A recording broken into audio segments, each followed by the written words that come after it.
नमः शिवाय। हर हर महादेव। देवों में प्रथम पूज्य गणपति महाराज की जय हो। देव देव महादेव करुणाकर शंकर विभो, हम आपकी शरण में आए हैं। आंखें खोलकर हमारी ओर देखिए। शिव सर्व महेशान, जगत को आनंद प्रदान करने वाले प्रभु महादेव, आप सभी आपत्तियों का निवारण करने वाले हैं। हम आपको प्रणाम करते हैं। आज सावन मास का छठा दिन है और आज आप छठे दिन की शिव पुराण कथा का श्रवण करेंगे। तो आइए आगे कथा को बढ़ाते हैं।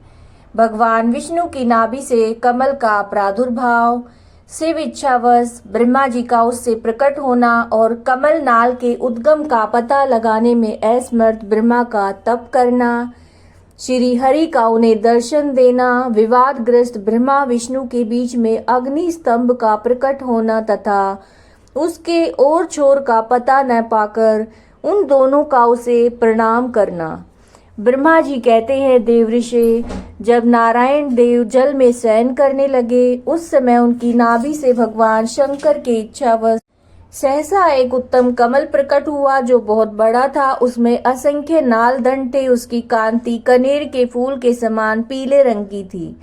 उसकी लंबाई और ऊंचाई अनंत योजन थी। वह कमल करोड़ों सूर्यों के समान प्रकाशित हो रहा था। सुंदर होने के साथ ही संपूर्ण तत्वों से युक्त और अत्यंत अद्भुत, परम रमणीय, दर्शन के योग्य, सबसे उत्तम था। तत्पश्चात कल्याणकारी परमेश्वर शाम सदाशिव ने पूर्ववत प्रयत्न करके मुझे अपने दाहिने अंग से उत्पन्न किया। मुने उन महेश्वर ने मुझे तुरंत अपनी माया से मोहित करके नारायण देव के नाभि कमल में डाल दिया और लीला पूर्वक मुझे वहां से प्रकट किया। इस प्रकार उस कमल से पुत्र के रूप में मुझ हिरण्यगर्भ का जन्म हुआ। मेरे 4 मुख हुए और शरीर की कांति लाल हुई। मेरे मस्तक त्रिपुंड की रेखा से अंकित थे। तात भगवान शिव की माया से मोहित होने के कारण मेरी ज्ञान शक्ति इतनी दुर्बल हो रही थी कि मैंने उस कमल के सिवा दूसरे किसी को अपने शरीर का जनक या पिता नहीं माना। मैं कौन हूँ, कहाँ से आया हूँ, मेरा कार्य क्या है, मैं किसका पुत्र होकर उत्पन्न हुआ हूँ और किसने इस समय मेरा निर्माण किया है। इस प्रकार संशय में पड़े हुए मेरे मन में यह विचार उत्पन्न हुआ, मैं किस लिए मोह में पड़ा हुआ हूँ। जिसने मुझे उत्पन्न किया है उसका पता लगाना तो बहुत सरल है। उस कमल पुष्प का जो पत्र युक्त नाल है उसका उद्गम स्थान इस जल के भीतर नीचे की ओर है। जिसने मुझे उत्पन्न किया वह पुरुष भी वही होगा, इसमें संशय नहीं है। ऐसा निश्चय करके मैंने अपने को कमल से नीचे उतारा। मुने, मैं उस कमल की एक एक नाल में गया और सैकड़ों वर्षों तक वहां भ्रमण करता रहा, किंतु कहीं भी उस कमल के उद्गम का उत्तम स्थान मुझे नहीं मिला। अतः पुनः संशय में पड़कर मैं उस कमल पुष्प पर जाने को उत्सुक हुआ और नाल के मार्ग से उस कमल पर चढ़ने लगा। इस तरह बहुत ऊपर जाने पर मैं उस कमल के कोश को न पा सका। उस दशा में मैं और मोहित हो उठा। मुने, उस समय भगवान शिव की इच्छा से परम मंगलमयी उत्तम आकाशवाणी प्रकट हुई जो मेरे मोह का विध्वंस करने वाली थी। उस वाणी ने कहा, तब तपस्या करो। उस आकाशवाणी को सुनकर मैंने जन्मदाता पिता का दर्शन करने के लिए उस समय पुनः प्रयत्न पूर्वक 12 वर्षों तक घोर तपस्या की। तब मुझ पर अनुग्रह करने के लिए 4 भुजाओं और सुंदर नेत्रों से सुशोभित भगवान विष्णु वहां सहसा प्रकट हो गए। उन परम पुरुष ने अपने हाथों में शंख, चक्र, गदा और पद्य धारण कर रखे थे। उनके सारे अंग सजल जलधर के समान श्याम कांति से सुशोभित थे। उन परम प्रभु ने सुंदर पीतांबर पहन रखा था। उनके मस्तक आदि अंगों में मुकुट आदि महामूल्यवान आभूषण शोभा पाते थे। उनका मुख अरविंद प्रसन्नता से खिला हुआ था। मैं उनकी छवि पर मोहित हो रहा था। वे मुझे करोड़ों कामदेवों के समान मनोहर दिखाई दिए। उनका यह अत्यंत सुंदर रूप देखकर मुझे बड़ा आश्चर्य हुआ। वे सांवली और सुनहरी आभा से उद्भासित हो रहे थे। उस समय उन सद सतु स्वरूप सर्वात्मा चार भुजा धारण करने वाले महाभाऊ नारायण देव को वहां उस रूप में अपने साथ देखकर मुझे बड़ा हर्ष हुआ।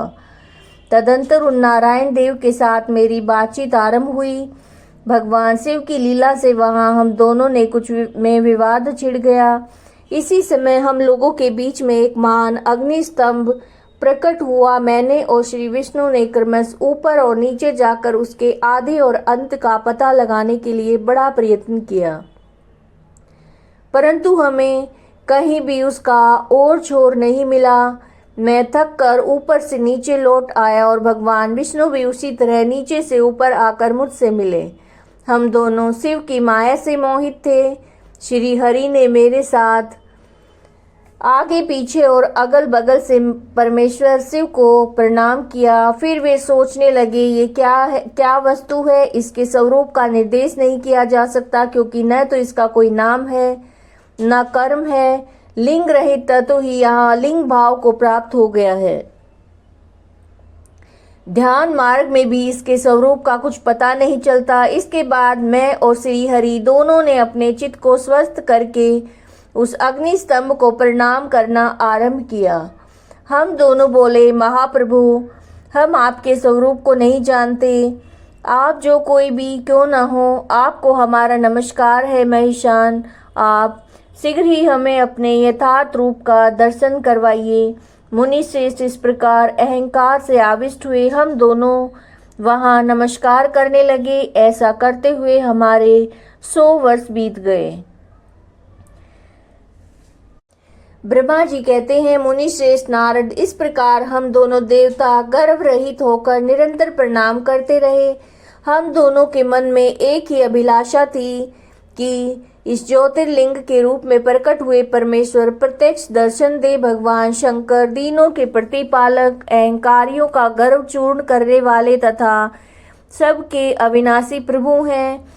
वे हम दोनों पर दयालु हो गए। उस समय वहां उन सूरश्रेष्ठ ओम ओम ऐसा शब्द में नाद प्रकट हुआ जो स्पष्ट रूप से सुनाई देता था। वह नाद प्लुत स्वर में अभिव्यक्त हुआ। जो जोर से प्रकट होने वाले उस शब्द के विषय में ये क्या है, ऐसा सोचते हुए समस्त देवताओं के आराध्य भगवान विष्णु मेरे साथ संतुष्ट चित होकर खड़े रहे। वे सर्वथा वैर भाव से रहित थे। उन्होंने लिंग के दक्षिण भाग में सनातन आदि वर्ण अकार का दर्शन किया और उत्तर भाग में उकार का, मध्य भाग में मकार का और अंत में ओम इस नाद का साक्षात दर्शन और अनुभव किया। दक्षिण भाग में प्रकट हुए आदि वर्ण आकार को सूर्य मंडल के समान तेजो में देखकर जब उन्होंने उत्तर भाग में दृष्टिपात किया, तब वहां उकार वर्ण अग्नि के समान दीप्तिशाली दिखाई दिया। मुनि श्रेष्ठ, इसी तरह उन्होंने मध्य भाग में मकार को चंद्रमंडल के समान उज्जवल कांति से प्रकाशमान देखा।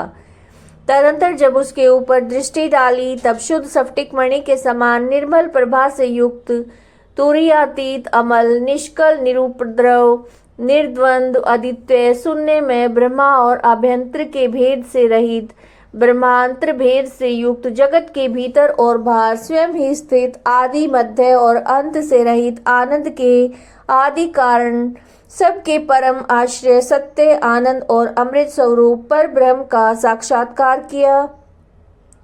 उस समय श्री हरि ये सोचने लगे कि यह अग्नि स्तंभ यहाँ कहाँ से प्रकट हुआ है। हम दोनों फिर उसकी प्रतीक्षा करें।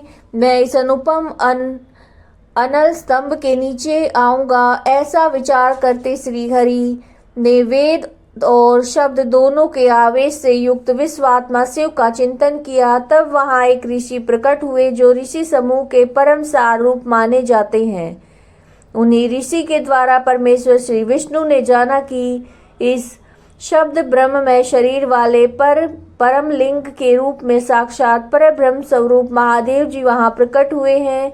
ये चिंता रहित अथवा अचिंत्य रुद्र हैं। जहाँ जाकर मन सहित वाणी उसे प्राप्त किए बिना लौट आती है, उस पर ब्रह्म परमात्मा शिव का वाचक एकाक्षर प्रणव ही है।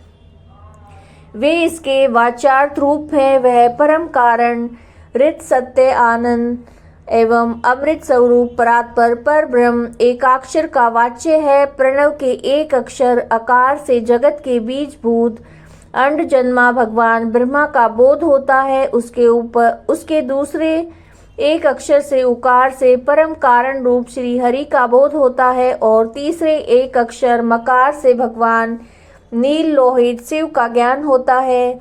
अकार सृष्टि करता है, उकार मोह में डालने वाला है और मकार नित्य अनुग्रह करने वाला है। मकार बोध्य सर्वव्यापी शिव के बीजी बीज मात्र के स्वामी है और अकार संख्यक मुझ ब्रह्मा को बीज कहते हैं। उकार नामधारी श्री हरि योनि है और प्रधान और पुरुषों के भी ईश्वर जो महेश्वर हैं वे बीजी बीज और योनि भी हैं। उन्हीं को नाद कहा गया है। उनके भीतर सबका समावेश है। बीजी अपनी इच्छा से ही अपने बीज को अनेक रूपों में विभक्त करके स्थित है। इन बीजी भगवान महेश्वर के लिंग से आकार रूप बीज प्रकट हुआ जो उकार रूप योनि से स्थापित होकर सब और बढ़ने लगा। वह स्वर्ण में अंड के रूप में बताने योग्य था। उसका और कोई विशेष लक्षण नहीं लक्षित होता था। वह दिव्य अंड अनेक वर्णों तक जल में ही स्थित रहा, अनेक वर्षों तक जल में ही स्थित रहा। तदंतर 1000 वर्ष के बाद उस अंड के 2 टुकड़े हो गए। जल में स्थित हुआ वह अंड अजन्मा ब्रह्मा जी की उत्पत्ति का स्थान था और साक्षात महेश्वर के आघात से ही फूटकर 2 भागों में बट गया। उस अवस्था में उसका ऊपर स्थित हुआ स्वर्णमय आकार कपाल बड़ी शोभा पाने लगा। वही द्युलोक के रूप में प्रकट हुआ जो उसका कोई दूसरा नीचे वाला कपाल था। वही यह 5 लक्षणों से युक्त पृथ्वी है। उस अंड से चतुर्मुख ब्रह्मा उत्पन्न हुए जिनकी क संज्ञा है। वे समस्त लोकों के सृष्टा हैं। इस प्रकार वे भगवान महेश्वर ही अ, उ और म इन त्रिविध रूपों में वर्णित हुए हैं। इसी अभिप्राय से उन ज्योतिर्लिंग स्वरूप सदाशिव ने ओम ओम ऐसा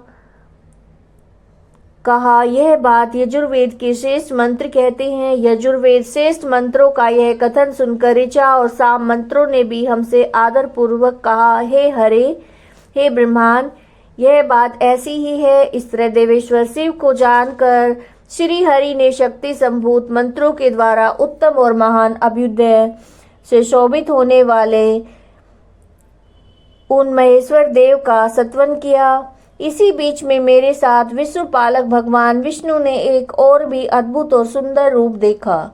मुने वह रूप 5 मुखों और 10 भुजाओं से अलंकृत था। उसकी कांति कपूर के समान गौर थी और नाना प्रकार की छटाओं से छविमान और भांति भांति के आभूषणों से विभूषित था।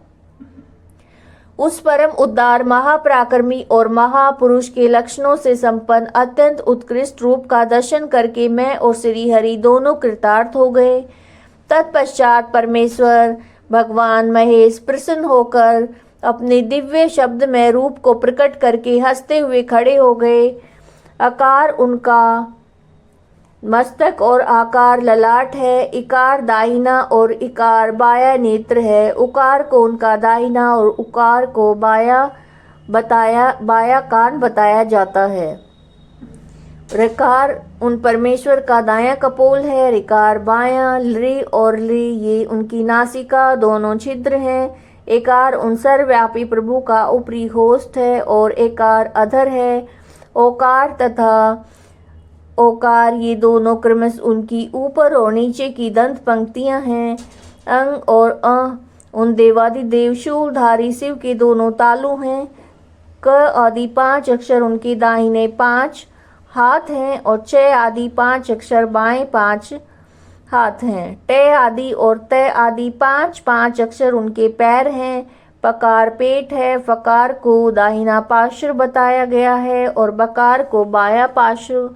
भकार को कंधा कहते हैं। मकार उन योगी महादेव शंभु का हृदय है। यह से लेकर स तक 7 अक्षर सर्वव्यापी शिव के शब्द में शरीर की 7 धातुएं हैं।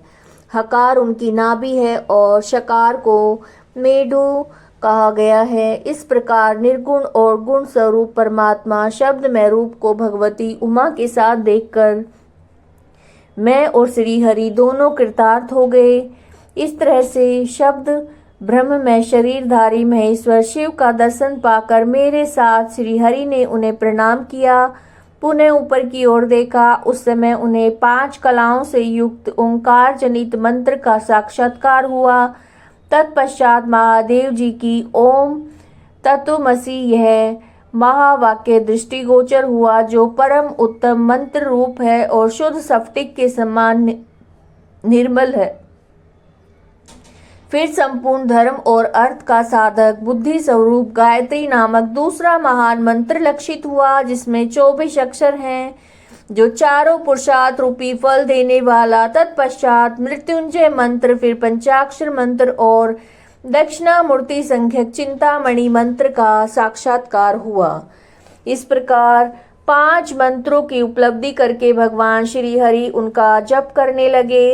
तदंतर ऋक, यजु और साम ये जिनके रूप हैं, जो ईशों के मुकुटमणि ईशान हैं, जो पुरातन पुरुष हैं, जिनका हृदय अघोर है, सौम्य है, जो हृदय को प्रिय लगने वाले सर्वगुरु सदाशिव हैं, जिनके चरण वाम परम सुंदर हैं, जो महान देवता हैं और महान सर्पराज को आभूषण के रूप में धारण करते हैं, जिनके सभी ओर पैर और सभी ओर नेत्र हैं, जो मुझ ब्रह्मा के अधिपति, कल्याणकारी और सृष्टि पालन और संहार करने वाले हैं। उन वरदायक साम शिव का मेरे साथ भगवान विष्णु ने प्रिय वचनों के द्वारा संतुष्ट चित्त से सत्वन किया।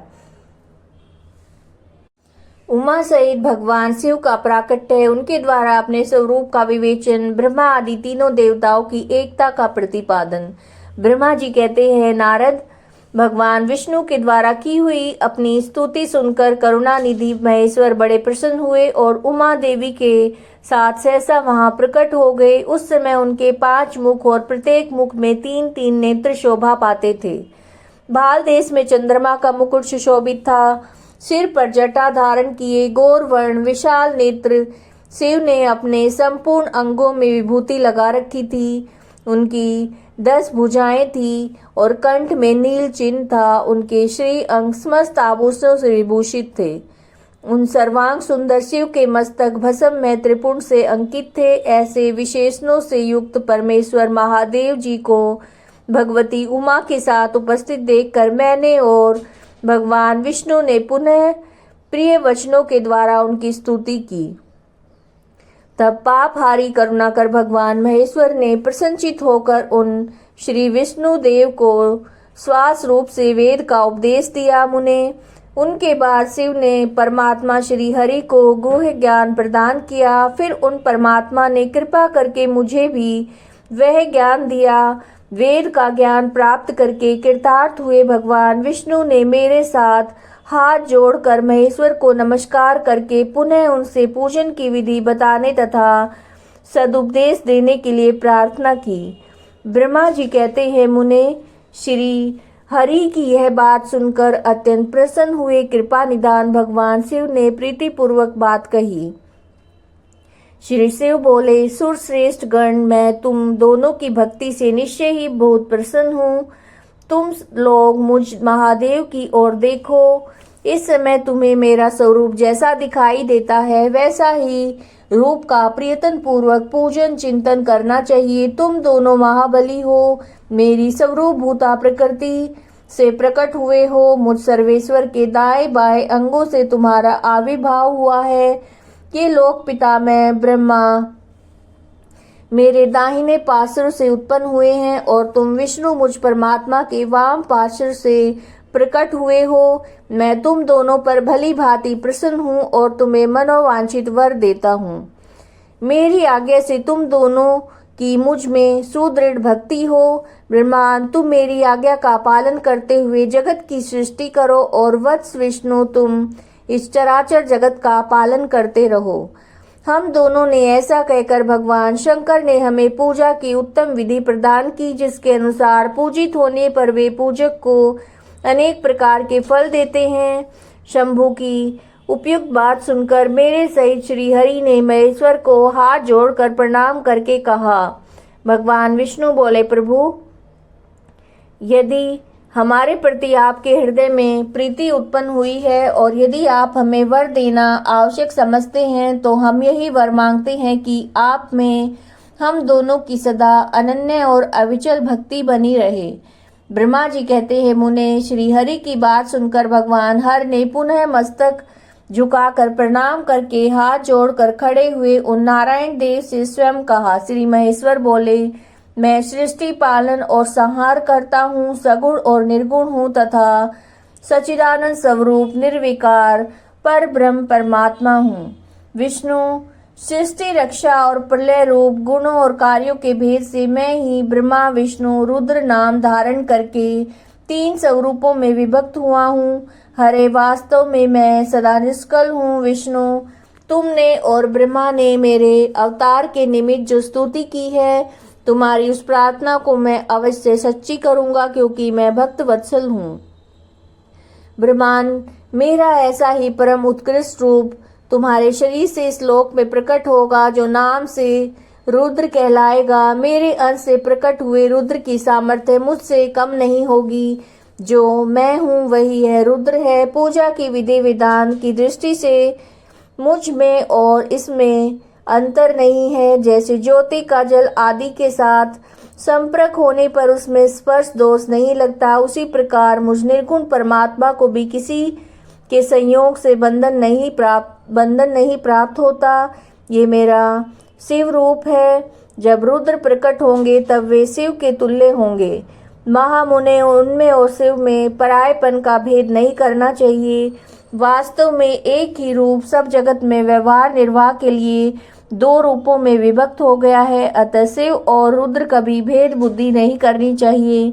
वास्तव में सारा दृश्य ही मेरे विचार से शिव रूप है। मैं, तुम, ब्रह्मा तथा जो ये रुद्र प्रकट होंगे वो सब के सब एक रूप हैं, इनमें भेद नहीं है। भेद मानने पर अवश्य ही बंधन होगा, तथापि मेरा शिव रूप ही सनातन है, सदा सब रूपों का मूलभूत कहा गया है। यह सत्य ज्ञान और अनंत ब्रह्मा है। ऐसा जानकर सदा मन से मेरे यथार्थ स्वरूप का चिंतन करना चाहिए। ब्रह्मांड, सुनो, मैं तुम्हें एक गोपनीय बात बता रहा हूँ। मैं स्वयं ब्रह्मा जी की भ्रुकुटी से प्रकट होऊंगा। गुणों में भी मेरा प्राकट्य कहा गया है। जैसा कि लोगों ने कहा हर तामस प्रकृति के हैं, वास्तव में उस रूप में अहंकार का वर्णन हुआ है। उस अहंकार को केवल तामस ही नहीं, वैकारिक सात्विक भी समझना चाहिए, क्योंकि सात्विक देवगण वैकारिक अहंकार की ही सृष्टि है। यह तामस और सात्विक आदि भेद केवल नाम मात्र का है, वस्तुतः नहीं है। वास्तव में हर को तामस नहीं कहा जा सकता। ब्रह्मांड, इस कारण से तुम्हें ऐसा करना चाहिए। तुम जो सृष्टि के निर्माता बनो और श्री हरि इसका पालन करें। मेरे अंश से प्रकट होने वाले जो रुद्र हैं वे इसका प्रलय करने वाले होंगे। ये जो उमा नाम से विख्यात परमेश्वरी प्रकृति देवी हैं, इन्हीं की शक्ति भूता वाग देवी ब्रह्मा जी का सेवन करेंगी। फिर इन प्रकृति देवी से वहाँ जो दूसरी शक्ति प्रकट होगी वे लक्ष्मी रूप में भगवान विष्णु का आश्रय लेंगी। तदंतर पुनः काली के नाम से जो तीसरी शक्ति प्रकट होगी वे निश्चय ही मेरे अंशभूत रुद्र देव को प्राप्त होंगी। वे कार्य की सिद्धि के लिए वहाँ ज्योति रूप से प्रकट होंगी। इस प्रकार मैंने देवी को शुभ स्वरूपा पराशक्तियों का परिचय दिया है। उनका कार्यक्रम से सृष्टि पालन और संहार का संपादन ही है। सूरश्रेष्ठ, ये सब ही सब मेरी प्रिया प्रकृति देवी की अंशभूता हैं। हरे, तुम लक्ष्मी का सहारा लेकर कार्य करो। ब्रह्मांड, तुम्हें प्रकृति की अंशभूता वाग देवी को पाकर मेरी आज्ञा के अनुसार मन से सृष्टि कार्य संचालन करना चाहिए और मैं अपनी प्रिया की अंशभूता अपराध पर काली का आश्रय लेकर रुद्र रूप से प्रलय संबंधी उत्तम कार्य करूंगा। तुम सब लोग अवश्य ही संपूर्ण आश्रमों तथा उनसे भिन्न अन्य अन्य विविध कार्यों के द्वारा चारों वर्णों से भरे हुए लोक की सृष्टि और रक्षा आदि करके सुख पाओगे। हरे, तुम ज्ञान विज्ञान से संपन्न संपूर्ण लोकों के हितैषी हो, अतः अब मेरी आज्ञा पाकर जगत में सब लोगों के लिए मुक्तिदाता बनो। मेरा दर्शन होने पर जो फल प्राप्त होता है वही तुम्हारा दर्शन होने पर भी होगा। मेरी ये बात सत्य है, इसमें संशय के लिए स्थान नहीं है। मेरे हृदय में विष्णु है और विष्णु के हृदय में मैं हूँ। जो इन दोनों में अंतर नहीं समझता वही मुझे विशेष प्रिय है। श्री हरि मेरे बाएं अंग से प्रकट हुए हैं, ब्रह्मा दाहिने अंग से प्रकट हुए हैं और महाप्रलयकारी विश्वात्मा रुद्र मेरे हृदय से प्रादुर्भूत होंगे। विष्णु मैं ही सृष्टि, पालन और संहार करने वाले रज आदि त्रिविध गुणों के द्वारा ब्रह्मा विष्णु रुद्र नाम से प्रसिद्ध 3 रूपों में पृथक पृथक प्रकट होता हूँ। साक्षात शिव गुणों से भिन्न है, वे प्रकृति और पुरुष से भी परे हैं। अद्वितीय, नित्य और अनंत, पूर्ण और निरंजन पर ब्रह्म परमात्मा है। तीनों लोकों का पालन करने वाले श्री हरि भीतर तमोगुण और बाहर सत्व गुण धारण करते हैं। त्रिलोक का संहार करने वाले रुद्रदेव भीतर सत्व गुण और बाहर तमोगुण धारण करते हैं। त्रिभुवन की सृष्टि करने वाले ब्रह्मा जी बाहर और भीतर से रजोगुणी ही हैं। इस प्रकार ब्रह्मा विष्णु रुद्र इन 3 देवताओं में गुण है, परंतु शिव गुणातीत माने गए हैं। विष्णु तुम मेरी आज्ञा से इन सृष्टिकर्ता पितामह का प्रसन्नता पूर्वक पालन करो। ऐसा करने से तीनों लोकों में पूजनीय होगे। श्री हरि को सृष्टि की रक्षा का भार और भोग मोक्ष दान का अधिकार देकर भगवान शिव का अंतर्ध्यान होना। परमेश्वर शिव बोले, उत्तम व्रत का पालन करने वाले हरे विष्णु, अब तुम मेरी दूसरी आज्ञा सुनो। उसका पालन करने से तुम्हें सदा समस्त लोकों में माननीय और पूजनीय बने रहोगे। ब्रह्मा जी के द्वारा रचे गए लोक में जब कोई दुख या संकट उत्पन्न हो, तब तुम संपूर्ण दुखों का नाश करने के लिए सदा तत्पर रहना।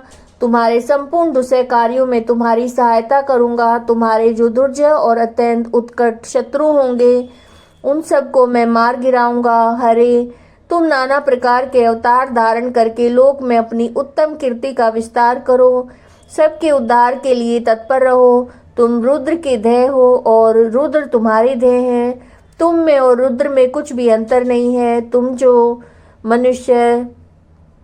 जो मनुष्य रुद्र का भक्त होकर तुम्हारी निंदा करेगा, उसका सारा पुण्य तत्काल भस्म हो जाएगा। पुरुषोत्तम विष्णु, तुमसे द्वेष करने के कारण मेरी आज्ञा से उसको नरक में गिरना पड़ेगा। ये बात सत्य है, इसमें संशय नहीं है। तुम इस लोक में मनुष्यों के लिए विशेषतः भोग और मोक्ष प्रदान करने वाले भक्तों के देह पूज्य होकर प्राणियों का निग्रह और अनुग्रह करो। ऐसा कहकर भगवान शिव ने मेरा हाथ पकड़ लिया और श्री विष्णु को सौंप कर उनसे कहा, तुम संकट के समय सदा इनकी सहायता करते रहना। सबके अध्यक्ष होकर सभी को भोग और मोक्ष प्रदान करना। सर्वदा समस्त कामनाओं का साधक और सर्वश्रेष्ठ बने रहना। जो तुम्हारी शरण में आ गया वो निश्चय ही मेरी शरण में आ गया। जो मुझ में और तुम में अंतर समझता है वह अवश्य नरक में गिरता है। ब्रह्मा जी कहते हैं, देव ऋषि भगवान शिव का ये वचन सुनकर मेरे साथ भगवान विष्णु ने सबको वश में करने वाले विश्वनाथ को प्रणाम करके मंद स्वर में कहा। श्री विष्णु बोले, करुणा सिंधु जगन्नाथ शंकर, मेरी ये बात सुनिए। मैं आपकी आज्ञा से अधीन रहकर ये सब कुछ करूंगा। स्वामी, जो मेरा भक्त होकर आपकी निंदा करे उसे आप निश्चय ही नरकवास प्रदान करें। नाथ, जो आपका भक्त है वो मुझे अत्यंत प्रिय है। जो ऐसा जानता है उसके लिए मोक्ष दुर्लभ नहीं है। श्री हरि का ये कथन सुनकर दुखहारी हर ने उनकी बात का अनुमोदन किया और नाना प्रकार के धर्मों का उपदेश देकर दोनों के हित की इच्छा से हमें अनेक प्रकार के वर दिए। इसके बाद भक्त वत्सल भगवान शंभु कृपा पूर्वक हमारी ओर देखकर हम दोनों के देखते देखते सहसा अंतर्ध्यान हो गए। तभी से श्लोक में लिंग पूजा का विधान चालू हुआ। लिंग में प्रतिष्ठित भगवान शिव भोग और मोक्ष देने वाले हैं। शिवलिंग की जो वेदी या अर्घ्य है वो महादेव जी का स्वरूप है और लिंग साक्षात महेश्वर का लय का अधिष्ठान होने के कारण भगवान शिव को लिंग कहा गया है, क्योंकि उन्हीं में निखिल जगत का लय होता है। महामुने, जो शिवलिंग के समीप कोई कार्य करता है उसके पुण्य का फल का वर्णन करने की शक्ति मुझ में नहीं है। शिव पूजन की विधि और उसका फल। ऋषि बोले, व्यास शिष्य महाभाग सूत जी, आपको नमस्कार है। आज आपने भगवान शिव की बड़ी अद्भुत और परम पावन कथा सुनाई। दयानिधे ब्रह्मा और नारद जी के संवाद के अनुसार आप हमें शिव पूजन की विधि बताइए, जिससे यहाँ भगवान शिव संतुष्ट होते हैं। ब्राह्मण, क्षत्रिय, वैश्य, शूद्र सभी शिव की पूजा करते हैं। वह पूजन कैसे करना चाहिए? आपने व्यास जी के मुख से इस विषय को जिस प्रकार से सुना है वह बताइए।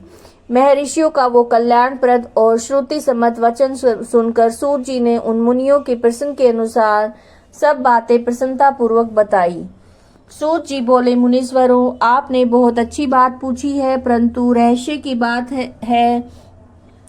मैंने इस विषय को जैसा सुना है, जैसी मेरी बुद्धि है, उसके अनुसार आज मैं कुछ कह रहा हूँ। आप लोग पूछ रहे हैं, उसी तरह से पूर्व काल में व्यास जी ने सनत कुमार जी से पूछा था, फिर उसे उपमन्यु ने भी सुना था। व्यास जी ने शिव पूजन आदि जो भी विषय सुना था, उसे सुनकर उन्होंने लोकहित की कामना से मुझे पढ़ा दिया था।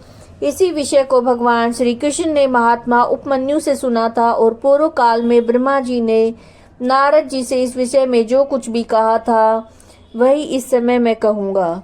ब्रह्मा जी ने कहा, नारद, मैं संक्षेप में लिंग पूजन की विधि बता रहा हूँ, सुनो। जैसा पहले कहा गया है, वैसा जो भी पुरुष शंकर का सुखमय, निर्मल और सनातन सत्य रूप है, उसका उत्तम भक्ति भाव से पूजन करे, इससे समस्त मनोवांछित फलों की प्राप्ति होगी। दरिद्रता, रोग, दुख और शत्रु जनित पीड़ा, ये 4 प्रकार के पाप तभी तक रहते हैं जब मनुष्य भगवान शिव का पूजन नहीं करता। भगवान शिव की पूजा होते ही सारे दुख विलीन हो जाते हैं, समस्त सुखों की प्राप्ति हो जाती है। तत्पश्चात समय आने पर उपासक की मुक्ति भी होती है। जो मानव शरीर का आश्रय लेकर मुख्यतः संतान सुख की कामना करता है, उसे चाहिए कि संपूर्ण कार्य और मनोरथों के साधक महादेव जी की पूजा करे। ब्राह्मण, क्षत्रिय, वैश्य, शूद्र भी सब कामना और प्रयोजनों की सिद्धि के लिए क्रम से विधि के अनुसार भगवान शंकर की पूजा करे। प्रातः काल ब्रह्म मुहूर्त में उठकर गुरु और शिव का स्मरण करके तीर्थों का चिंतन और भगवान विष्णु का ध्यान करें। फिर मेरा, देवताओं, मुनि आदि का स्मरण चिंतन करके स्तोत्र पाठ पूर्वक शंकर जी का विधि पूर्वक नाम लें। उसके बाद सैया से उठकर निवास स्थान से दक्षिण दिशा में जाकर मल त्याग करें। मुने एकांत में मलोत्सर्ग करना चाहिए। उससे शुद्ध होने के लिए जो विधि बता रखी है, उसे मैं आज कहता हूँ। मन को एकाग्र करके सुनो। ब्राह्मण गुदा की शुद्धि के लिए उसमें 5 बार मिट्टी का लेप करे और धोए। क्षत्रिय 4 बार, वैश्य 3 बार, शूद्र 2 बार और लिंग में भी प्रयत्न पूर्वक 1 बार मिट्टी लगानी चाहिए। तत्पश्चात बाएं हाथ में 10 बार, दोनों हाथों में 7 बार मिट्टी लगाकर धोए। तात प्रत्येक पैर में 3-3 बार मिट्टी लगाए, फिर दोनों हाथों में मिट्टी लगाकर धोए। स्त्रियों को शूद्र की भांति अच्छी तरह मिट्टी लगानी चाहिए। हाथ पैर धोकर पूर्ववत शुद्ध मिट्टी ले और उसे लगाकर दांत साफ करे। फिर अपने वर्ण के अनुसार मनुष्य दातुन और ब्राह्मण को 12 अंगुल की दातुन करनी चाहिए। क्षत्रिय को 11 अंगुल, वैश्य को 10 अंगुल, शूद्र को 9 अंगुल यह दातुन का मान बताया गया है।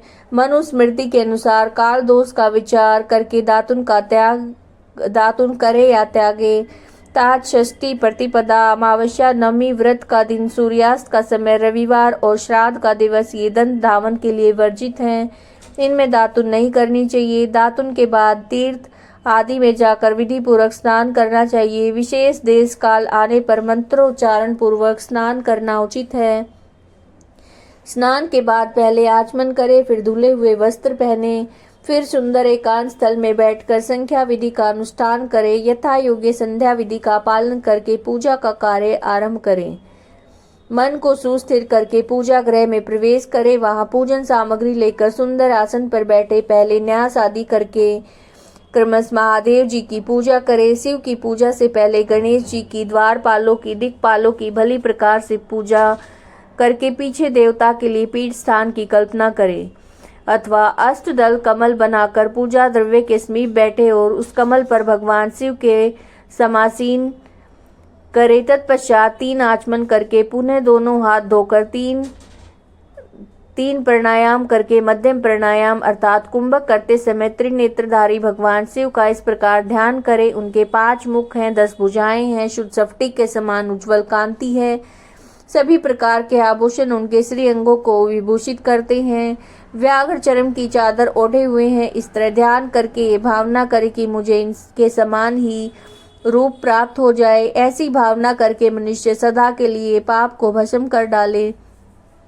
इस प्रकार भावना के द्वारा शिव जी का शरीर धारण करके उन परमेश्वर की पूजा करे। शरीर शुद्धि करके मूल मंत्र का क्रमश न्यास करे। सर्वत्र प्रणव से ही सडंग न्यास करे। ओम आदित्यादि रूप से संकल्प वाक्य का प्रयोग करके फिर पूजा आरंभ करें। पाद्य अर्घ्य और आचमन के लिए पात्रों को तैयार करके रखे। बुद्धिमान पुरुष विधि पूर्वक भिन्न भिन्न प्रकार के 9 कलश स्थापित करे। उन्हें कुशाओं से ढककर रखे और कुशाओं से जल लेकर उन सब का प्रोक्षण करे। तत्पश्चात उन सभी पात्रों में शीतल जल डाले। फिर बुद्धिमान पुरुष देखभाल करके प्रणव मंत्र के द्वारा उनमें निम्नलिखित द्रव्यों को डाले। खस और चंदन को पाद्य पात्र में रखे और चमेली के फूल, शीतल चीनी, कपूर, बड़ की जड़, तमाल, इन सब को यथोचित रूप से कूट पीस कर चूर्ण ले और आचमनीय पात्र में डाले। इलायची और चंदन को तो सभी पात्रों में डालना चाहिए। देवादिदेव महादेव पार्श्व भाग में नंदीश्वर का पूजन करें। गंध, धूप तथा भांति भांति के दीपों द्वारा शिव जी की पूजा करे। फिर लिंग शुद्धि करके मनुष्य प्रसन्नता पूर्वक मंत्र समूहों के आदि में प्रणव और अंत में नमः पद जोड़कर उनके द्वारा इष्ट देव के लिए यथोचित आसन की कल्पना करे। फिर प्रणव से पद्यासन की कल्पना करे। ये भावना करे कि इस कमल का पूर्व दल साक्षात अणिमा नामक ऐश्वर्य रूप और अविनाशी है, दक्षिण दल लघिमा है, पश्चिम दल महिमा है और उत्तर दल प्राप्ति है। अग्निकोण का दल प्राकम्य है, नैऋत्य कोण का दल ईशित्व है, वायव्य कोण का दल वशित्व है, ईशान कोण का दल सर्वज्ञत्व है और उस कमल की कर्णिका को सोम कहा जाता है। सोम के नीचे सूर्य है, सूर्य के नीचे अग्नि है, अग्नि के नीचे धर्म है, आदि के स्थान है। क्रमश ऐसी कल्पना करने के बाद चारों दिशाओं में अव्यक्त महतत्व अहंकार और उनके विकारों की कल्पना करे। सोम के अंत में सत्व, रज और तम इन तीनों गुणों की कल्पना करे। इसके बाद सदोजात प्रपद्यामी इत्यादि मंत्र से परमेश्वर शिव का आह्वान करके ओम वामदेवाय इत्यादि वामदेव मंत्र से उन्हें आसन पर विराजमान करे। फिर ओम तत्पुरुषाय विद्महे इत्यादि रुद्र गायत्री द्वारा इष्ट देव का सानिध्य प्राप्त करके उन्हें अघोरे भयो अथ इत्यादि अघोर मंत्र से वह निरुद्ध करे। फिर ईशान सर्व विद्या नाम इत्यादि मंत्र से आराध्य देव का पूजन करे। पाद्य और आचमनीय अर्पित करके अर्घ्य दे। इसके बाद गंध चंदन मिश्रित जल से विधि पूर्वक रुद्रदेव का स्नान कराए। फिर पंचगव्य निर्माण की विधि से 5 द्रव्यों को एक पात्र में लेकर प्रणव से अभिमंत्रित करके उन मिश्रित गव्य पदार्थों द्वारा भगवान को नहलाए। तत्पश्चात पृथक पृथक दूध, दही, मधु और गन्ने के रस तथा घी से नहलाकर समस्त अभिष्टों के दाता हितकारी पूजनीय महादेव जी का प्रणव के उच्चारण पूर्वक पवित्र द्रव्यों के द्वारा अभिषेक करे। पवित्र जल पात्रों में मंत्र उच्चारण पूर्वक जल डाले। डालने से पहले साधक श्वेत वस्त्र से जल को यथोचित रीति से छान ले। उस जल को तब तक दूर न करे जब तक इष्ट देव को चंदन न चढ़ा ले। तब सुंदर अक्षतों के द्वारा प्रसन्नता पूर्वक शंकर जी की पूजा करे। उनके ऊपर कुश, अपामार्ग, कपूर, चमेली, चंपा, गुलाब, श्वेत कनेर, बेला, कमल और उत्पल आदि भांति भांति के अपूर्व पुष्प और चंदन आदि चढ़ाकर पूजा करे। परमेश्वर शिव के ऊपर जल की धारा गिरती रहे, इसकी भी व्यवस्था करे। जल से भरे भांति भांति के पात्रों द्वारा महेश्वर को नहलाए और मंत्रोच्चारण पूर्वक पूजा करनी चाहिए। वह समस्त फलों को देने वाली है। तात अब मैं तुम्हें समस्त मनोवांछित कामनाओं की सिद्धि के लिए उन पूजा संबंधी मंत्रों को संक्षेप में बता रहा हूँ, सावधानी से सुनो। पावमान मंत्र से, वांग्मय इत्यादि मंत्र से, रुद्र मंत्र और नील रुद्र मंत्र से, सुंदर और शुभ पुरुष सूक्त से, श्री सूक्त से, सुंदर अथर्वशीष मंत्र से, आ नो भद्रा इत्यादि शांति मंत्र से, शांति संबंधी दूसरे मंत्रों से, भारुंड मंत्र और अरुण मंत्रों से, अर्थाभिष्ट शाम तथा देवव्रत शाम से, अभित्वाम इत्यादि रथ मंत्र शाम से, पुरुष सूक्त से, मृत्युंजय मंत्र से, पंचाक्षर मंत्र से पूजा करे। 1 सहस्त्र अथवा 101 जल धाराएं गिराने की व्यवस्था करे। यह सब वेद मार्ग से नाम मंत्रों से करना चाहिए। तदंतर भगवान शंकर के ऊपर चंदन और फूल आदि चढ़ाए, प्रणव से मुखवास आदि अर्पित करे। इसके बाद जो स्फटिक मणि के समान निर्मल निष्कल अविनाशी सर्वलोक कारण सर्वलोक में परम देव हैं, जो ब्रह्मा रुद्र इंद्र और विष्णु आदि देवताओं की भी दृष्टि में नहीं आते हैं, वेद वेता विद्वानों ने जिन्हें वेदांत में मन वाणी के अगोचर बताया है, जो आदि मध्य और अंत से रहित समस्त रोगियों के लिए औषध रूप हैं, जिनकी शिव तत्व के नाम से ख्याति है, जो शिवलिंग के रूप में प्रतिष्ठित है, उन भगवान शिव का शिवलिंग के मस्तक पर प्रणव मंत्र से पूजन करें। धूप दीप नैवेद्य सुंदर तांबूल और सुरमय आरती के द्वारा यथोक्त विधि से पूजा करके स्तोत्रों के द्वारा अन्य नाना प्रकार के मंत्रों द्वारा उन्हें नमस्कार करें। फिर अर्घ्य देकर भगवान के चरणों में फूल बिखेरे और साष्टांग प्रणाम करके देवेश्वर शिव की आराधना करें। फिर हाथ में फूल लेकर खड़ा हो जाए और दोनों हाथ जोड़कर निम्नलिखित मंत्र से सर्वेश्वर शंकर की पुनः प्रार्थना करे। कल्याणकारी शिव, मैंने अनजाने में या जानबूझकर जो भी जप पूजा आदि सत्कर्म किए हैं वो आपकी कृपा से सफल हों। इस प्रकार पढ़कर भगवान शिव के ऊपर प्रसन्नता पूर्वक फूल चढ़ाए, स्वस्ति वाचन करके नाना प्रकार की आशी प्रार्थना करे। फिर शिव के ऊपर मार्जन करना चाहिए। मार्जन के बाद नमस्कार करके अपराध के लिए क्षमा प्रार्थना करते हुए पुनरागमन के लिए विसर्जन करना चाहिए। इसके बाद अध्याय से आरंभ होने वाले मंत्र का उच्चारण करके नमस्कार करें। फिर संपूर्ण भाव से विभोर होकर इस प्रकार प्रार्थना करें, प्रत्येक जन्म में मेरी शिव में भक्ति हो, शिव में भक्ति हो, शिव में भक्ति हो। शिव के सिवा दूसरा कोई मुझे शरण देने वाला नहीं। महादेव आप ही मेरे लिए शरण दाता हैं। इस तरह से प्रार्थना करके संपूर्ण सिद्धियों के दाता देवेश्वर शिव का पराभक्ति के साथ पूजन करें। विशेषतः गले की आवाज से भगवान को संतुष्ट करें। फिर सपरिवार नमस्कार करके अनुपम प्रसन्नता का अनुभव करते हुए समस्त लौकिक कार्य सुख पूर्वक करता रहे। जो इस तरह से शिव भक्ति प्रायण होकर प्रतिदिन पूजन करता है, उसे अवश्य पग पग पर सब प्रकार की सिद्धि प्राप्त होती है। उत्तम वक्ता होता है, उसे मनोवांछित फल की निश्चय ही प्राप्ति होती है। रोग दुख और दूसरों के निमित्त होने वाले उद्वेग कुटिलता विष आदि रूप में जो जो कष्ट उपस्थित होता है, उसे कल्याणकारी परम शिव अवश्य नष्ट कर देते हैं।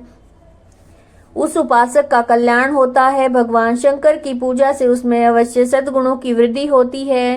ठीक उसी तरह जैसे शुक्ल पक्ष में चंद्रमा बढ़ते हैं। मुनि श्रेष्ठ नारायण, इस प्रकार मैंने शिव की पूजा का विधान बताया है। अब क्या सुनना चाहते हो? कौन सा प्रश्न पूछने वाले हो?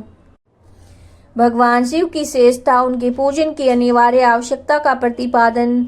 नारद जी बोले, ब्रह्मांड प्रजापति आप धन्य हैं, क्योंकि आपकी बुद्धि भगवान शिव में लगी हुई है। विधे आप पुनः इसी विषय का सम्यक प्रकार से विस्तार पूर्वक वर्णन कीजिए। ब्रह्मा जी ने कहा, तात एक समय की बात है, मैं सब ओर से ऋषियों तथा देवताओं को बुलाकर उन सबको क्षीर सागर के तट पर ले गया, जहाँ सबका हित साधन करने वाले भगवान विष्णु निवास करते हैं। वहाँ देवताओं के पूछने पर भगवान विष्णु ने सबके लिए शिव पूजन की श्रेष्ठता बतलाकर ये कहा कि एक मुहूर्त एक क्षण भी जो शिव का पूजन नहीं किया जाता, वही हानि है, वही महान छिद्र है, वही अंधापन है, वही मूर्खता है। जो भगवान शिव की भक्ति में तत्पर है, जो मन में उन्हीं को प्रणाम और उन्हीं का चिंतन करते हैं, वो कभी दुख के भागी नहीं होते। जो महान सौभाग्यशाली पुरुष, मनोहर भवन, सुंदर आभूषणों से विभूषित स्त्रियां, जितने मन को संतोष हो उतना धन, पुत्र पौत्र आदि संतति, आरोग्य, सुंदर शरीर, अलौकिक प्रतिष्ठा, स्वर्गीय सुख और अंत में मोक्ष रूपी फल या परमेश्वर शिव की भक्ति चाहते हैं, वे पूर्व जन्मों के महान पुण्य से भगवान सदाशिव की पूजा अर्चना में प्रवृत्त होते हैं। जो पुरुष नित्य भक्ति परायण होकर शिवलिंग की पूजा करता है, उसको सफल सिद्धि प्राप्त होती है, वो पापों के चक्र में नहीं पड़ता। भगवान के इस प्रकार के उपदेश देने पर देवताओं ने श्री हरि को प्रणाम किया और मनुष्यों की सभी कामनाओं को पूरा करने के लिए उनसे शिवलिंग देने के लिए प्रार्थना की। मुनि श्रेष्ठ उस प्रार्थना को सुनकर जीवों के उद्धार में तत्पर रहने वाले भगवान विष्णु ने विश्वकर्मा को बुलाकर कहा, विश्वकर्मन, तुम मेरी आज्ञा से संपूर्ण देवताओं को सुंदर शिवलिंग का निर्माण करके दो। जब विश्वकर्मा ने मेरी और श्री हरि की आज्ञा के अनुसार उन देवताओं को उनके अधिकार के अनुसार शिवलिंग बनाकर दिए। मुनि श्रेष्ठ नारद, किस देवता को कौन सा शिवलिंग प्राप्त हुआ, इसका वर्णन आज मैं कर रहा हूँ, सुनो। इंद्र पद्य रागमणि के बने शिवलिंग की, कुबेर स्वर्ण में लिंग की पूजा करते हैं, धर्म पीतमणि में पुखराज के बने लिंग की पूजा करते हैं, वरुण श्याम वर्ण के शिवलिंग की पूजा करते हैं, भगवान विष्णु इंद्र नील में तथा ब्रह्मा हेम में लिंग की पूजा करते हैं। मुने विष्णुदेव गण चांदी के शिवलिंग की, वसुगण पीतल के बने लिंग की और दोनों अश्विनी कुमार पार्थिव लिंग की पूजा करते हैं। लक्ष्मी देवी स्फटिक में लिंग की, आदित्य गण ताम्र में लिंग की पूजा, राजा सोम मोती के बने हुए लिंग की, अग्निदेव वज्र हीरे के लिंग की उपासना करते हैं। शेष ब्राह्मण और उनकी पत्नियां मिट्टी के बने शिवलिंग की, मयासुर चंदन निर्मित लिंग का और नाग गण मूंगे के बने शिवलिंग का आदर से पूजन करते हैं। देवी मक्खन के बने लिंग की, योगी जन भस्म में लिंग की, यक्षगण दधि निर्मित लिंग की और छाया देवी आटे से बनाए हुए लिंग की, ब्रह्म पत्नी रतन में शिवलिंग की निश्चित रूप से पूजा करती हैं। बाणासुर पारद या पार्थिव लिंग की पूजा करता है, दूसरे लोग भी ऐसा ही करते हैं। ऐसे ऐसे शिवलिंग बनाकर विश्वकर्मा ने विभिन्न लोगों को दिए। वे सब देवता और ऋषि उन लिंगों की पूजा करते हैं। भगवान विष्णु ने इस तरह देवताओं को उनके हित की कामना से शिवलिंग देकर उनसे मुझ ब्रह्मा से पिनाक पाणी महादेव के पूजन की विधि भी बताई। पूजन विधि संबंधी उनके वचनों को सुनकर देव शिरोमणि सहित मैं ब्रह्मा हृदय में हर्ष लिए अपने धाम को आ गए। मुने वहां आकर मैंने समस्त देवता और ऋषियों को शिव पूजा की उत्तम विधि बताई, जो सभी अभिष्ट वस्तुओं को देने वाली है।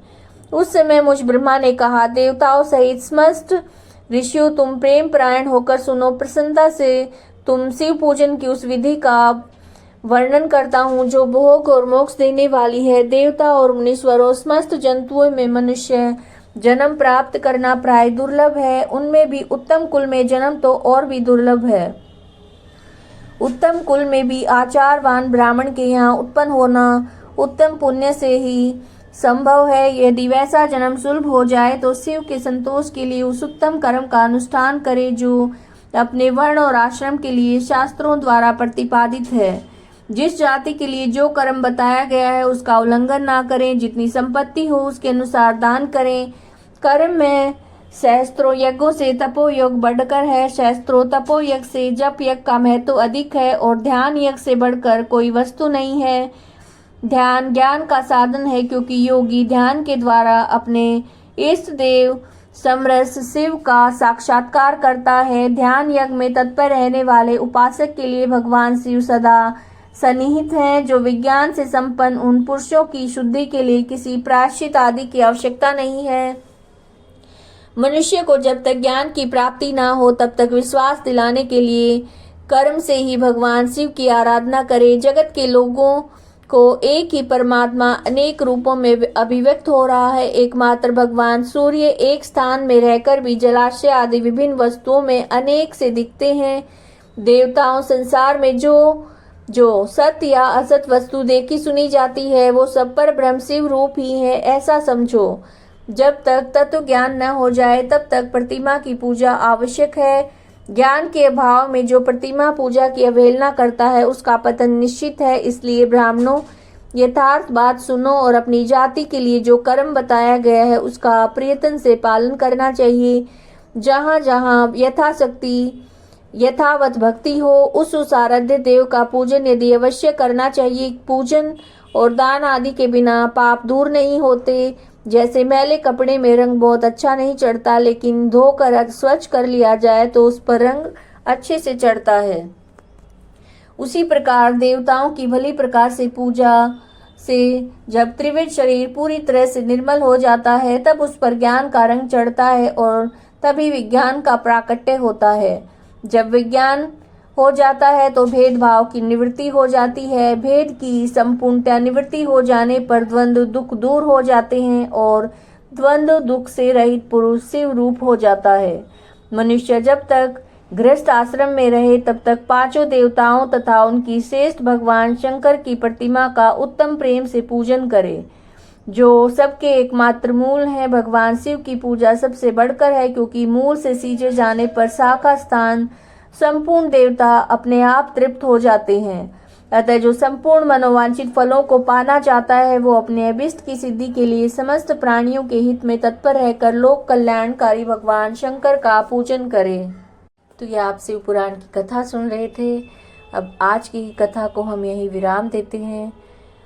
अगले दिन की कथा सुनने के लिए आप चैनल के साथ बने रहिएगा। अगर सब्सक्राइब नहीं किया है तो चैनल को सब्सक्राइब कीजिए और बेल आइकन को ज़रूर प्रेस कीजिएगा। अगर वीडियो पसंद आया है तो लाइक कीजिए, शेयर कीजिए और कमेंट में ओम नमः शिवाय हर हर महादेव ज़रूर लिखिए। ओम नमः शिवाय हर हर महादेव।